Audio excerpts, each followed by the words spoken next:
নমস্কার, দুরন্ত বার্তা নিউজ চ্যানেলে আমি সৈকত দাস আপনাদেরকে আবার স্বাগত জানাচ্ছি। আজকে যে দুটো গুরুত্বপূর্ণ খবর সংবাদ মাধ্যমে ঘোরাফেরা করছে।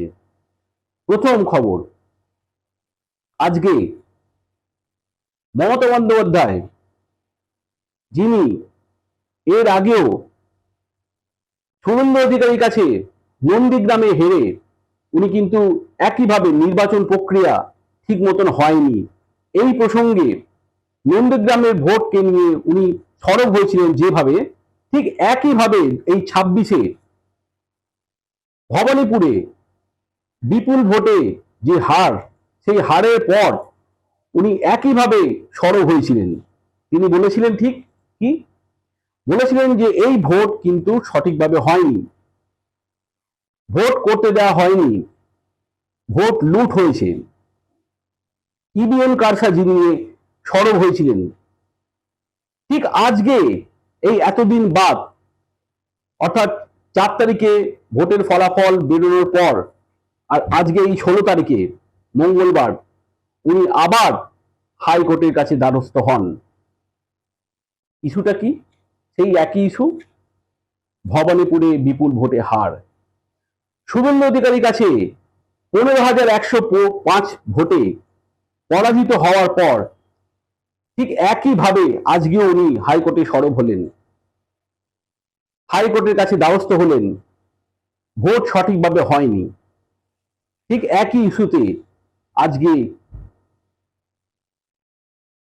বিগত দিনের তৃণমূল সুপ্রিমো তথা মুখ্যমন্ত্রী মমতা বন্দ্যোপাধ্যায় আজকে হাইকোর্টে দ্বারস্থ হলেন।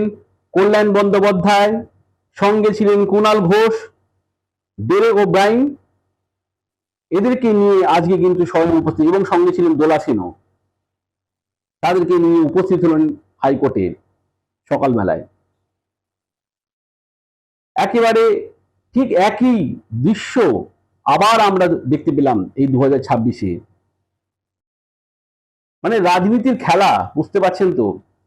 দিল্লিতে গিয়েছিলেন এতদিন ধরে, আলাপ আলোচনা বৈঠক সবকিছু করলেন কংগ্রেসের সঙ্গে, আর ঠিক একইভাবে সব আলাপ আলোচনা হওয়ার পর ঠিক এর মধ্যেই আজকে হঠাৎ করে উনি চলে এলেন সশরীরে, হাইকোর্টের দ্বারস্থ হয়ে পড়লেন এবং মামলা দায়ের করলেন। ভোট ঠিক মতন হয়নি, নির্বাচন প্রক্রিয়া সঠিকভাবে হয়নি, উনার যে এই হার উনি মেনে নিতে পারছেন না। নন্দীগ্রামে কি বলবেন? নন্দীগ্রামে তো হেরেছেন। নন্দীগ্রামকে নিয়ে উনি আশাবাদী ছিলেন। নন্দীগ্রামে তো এবারে মমতা বন্দ্যোপাধ্যায় দাঁড়াননি, শুভেন্দু অধিকারী কিন্তু দাঁড়িয়েছিলেন। কিন্তু এবারও শুভেন্দু অধিকারী সেই নন্দীগ্রামে কিন্তু জয়লাভ করলেন, এবং শুভেন্দু অধিকারী দুটো জায়গায় দাঁড়িয়েছিলেন, দুটি বিধানসভা কেন্দ্রে দাঁড়িয়েছিলেন। পাশাপাশি চ্যালেঞ্জ করেও ভবানীপুরেও এই বছর 2026-এ নির্বাচনে উনি কিন্তু দাঁড়িয়েছিলেন, এবং সেখানে মানুষ একটি বিপুল ভোট উনাকে দেয়া হয়, বিপুল সংখ্যক ভোট উনি কিন্তু পান। 15,105 ভোটে উনি কিন্তু জয়যুক্ত হন। সেটা কিন্তু মমতা বন্দ্যোপাধ্যায় মেনে নিতে পারছেন না। ভোটের দিনকে আমরা দেখেছিলাম, যেদিনকে ফল ঘোষণা হচ্ছিল সেদিনকে কিন্তু মমতা বন্দ্যোপাধ্যায় সঙ্গে সঙ্গে ছুটে চলে এলেন, যেখানে কাউন্টিং হচ্ছিল সেই কাউন্টিং স্টেশন উনি চলে এলেন।